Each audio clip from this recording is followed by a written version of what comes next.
narsani aytib o'tay. Samarqandda Moybuloq degan joy bor, Kadam bilan yonma-yon. U yerda Sho'rchi nomli qishloq bor. Sho'rchi qishloqning nomi Sho'rchi. Adashmasam 500 xo'jalik yashasa kerak. Kichkina qishloq. U yerdagi ko'p odamlar bilan men umra safariga birga borganman. Aka-uka, ota-bola tutunib ketganmiz. Men kecha Toshkentdagi bir podkastda ham, suhbatda ham shu qishloq haqida gapirdim. O'zim ko'p borib turaman aytga. Bloger bir qancha ijtimoiy tarmoqdagi do'stlarimizga ham tavsiya qildim u yerga borishlikni. Nima demoqchiman? Insoniylikning eng oliy namunalari o'sha yerda saqlanib qolgan xalqida. Qishloqdagi har bir aholidagi samimiyat, oqko'ngillik, siniq ko'ngillik, mehmonni ehtirom qilishlik, ilmli odamlarga bo'lgan ehtirom. Agar birortasini farzandi o'qiydigan bo'lsa, hamma birlashib uni ko'tarishi.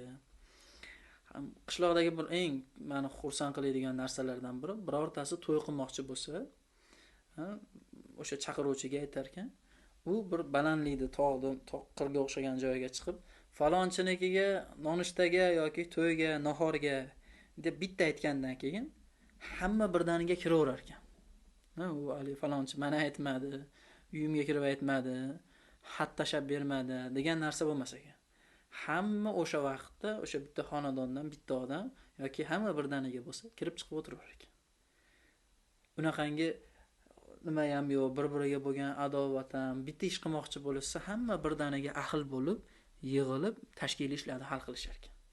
O'sha tepada, o'sha Sho'rchida Bahodir Naqshbandiy rahmatullohi alayhi bir qadam joylari bor. O'sha yerda bir chiroyli qilib bir ziyoratgoh qilishdi, masjidga o'xshab. Qishloq aholisi bitta bo'lib, yelkalarida, qo'llarida toshlarni toshib kelib qilishdi, toshdan qilishdi u masjidni. Ziyoratgoh qilib qo'yishdi. Endi ulug'larning qadami yetgan hamma joy yillar o'tgandan keyin ham qanaqangi davrlarga odamlar ko'rsa ham o'sha ziyoratgohlarga qarshi ishlar olib borilganda ham yillar o'tgandan keyin yana o'sha joylar obod bo'laveradi. Ammo o'sha joyda obodonlashtirishga xizmat qilgan odamlarni ikki dunyosida yaxshilik ko'raveradi. Men o'zim tajribada hayotimda ko'p ko'rganman. O'shanaqa joylarga borib, duo qilib, Alloh taolodan bir narsa umidlarimiz so'rab, o'sha joylarda ijobat bo'lganini o'zim ko'p ko'rganman. Yaqinda ham o'zim ko'rdim. O'sha Bahodir Naqshbandiy rahmatullohi alayhi o'sha zikr qilib o'tirgan joylari bor. O'sha yerda hammalari bitta bo'lib ziyoratgoh qilishibdi. Bu Kadandan kelaverishda ham, boshqadan kelaverishda ham o'sha yerdan kirib o'tib ketar ekan. Ayrim odamlar kirib, o'sha yerda duo qilib, o'tib ketishar ekan. Bir nima qilmoqchi, yig'in qilmoqchi bo'lsa ham yoki bayramlarda ham, tadbirlarda ham hamma o'sha yerda to'planib, yaqinda Navro'z bayramini ham o'sha yerda qilishibdi. Men demoqchimanki, o'zbekchilikning eng bir toza an'analari o'sha yerda saqlanib qolgan. Shahobiddin hoji degan biz bitta qadrdonimiz bor, yerda bir qancha eshon buvalar bor. Shular bosh bo'lib shu ziyoratgohlarida nima qilishyapti? Xudo rozi bo'lsin, sobiq viloyat hokimi Erkinjon Turdimov o'sha qishloqqa kiraverishda bir aspalam qilib beribdilar. Juda birovning mehnatini ham qadrlaydigan va bugungi bo'layotgan islohotlarga ham, bugungi yaxshiliklarga ham doim labbay deb turgan qishloq. Har bir odam bexos ko'chasidan o'tgan bo'lsangiz, uyimga bir piyola choyim tayyor. O'zi suv yo'q edi, yerdan ko'lab chiqarishadi nasos bilan. Lekin kirsangiz suv desangiz suv, sut ichaman desangiz, hammasini uyda deyarli mol bilan sigirlar bor. Hammasida sut qatiq sirob, hammasini uydan o'zi chiqadi. Shahardan bir narsa olishlikka ehtiyoj yo'q. Kartishkasi ham o'zida, so'zisi ham o'zidan, uzumlari ham o'zidan mayiz qilib sotadi. U yerda juda ko'pchilik. Juda ko'pchilikning farzandlari ilm olyapti hozir. Farzandlarini o'qitish g'amida yurgan odamlar. Yaratgan ulardan rozi bo'lsin. O'sha qishloqda eslasam bir ko'zimga kulgi keladi.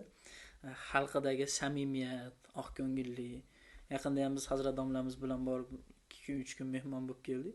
O Samarqandga borsam albatta o'sha yoqqa yuraman.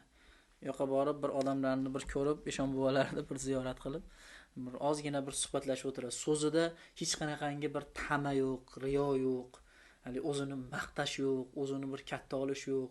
Haqiqiy bir oddiy odamlarni maza qilib suhbatlashib o'tiradigan joy. Bir qadrdonimiz ham bor. O'zi ismlari yodimga kelmayapti. Sayfiddin hoji buva. bir yil yoki 2 yil bo'ldi u odam bilan men umra safariga birga bordim. Meni endi odatim shunaqa. Ya'ni suhbat qilayotganimda iloji boricha ayab o'tirmayman ancha odamni. Ayrim xatolarni ko'rsak, o'rnida gapirib o'tib ketaman. Shu odam bilan birga safarga bo'ldik. Kelgandan keyin boraman deb qo'ygan edim. Qishloqlariga borib, uylariga ham kirdik. Nihoyatda sodda, kamtar, bir hazillari ham nihoyatda maromiga keltiradigan odam. Suhbatga qaytamiz. Qishloq aholisini Xudo o'zi salomat qilsin, ko'p yillar yaxshiliklar bilan serob qilsin. Oqibatimizga ko'z tegmasin. Shu Sho'rchi qishloqdagi samimiyat, oqibat, oq ko'ngilli, siniq ko'ngilli hech qachon ular tark etmasin. Farzandlarini xursandchilik kunlarida ham birga bo'lishlikni nasib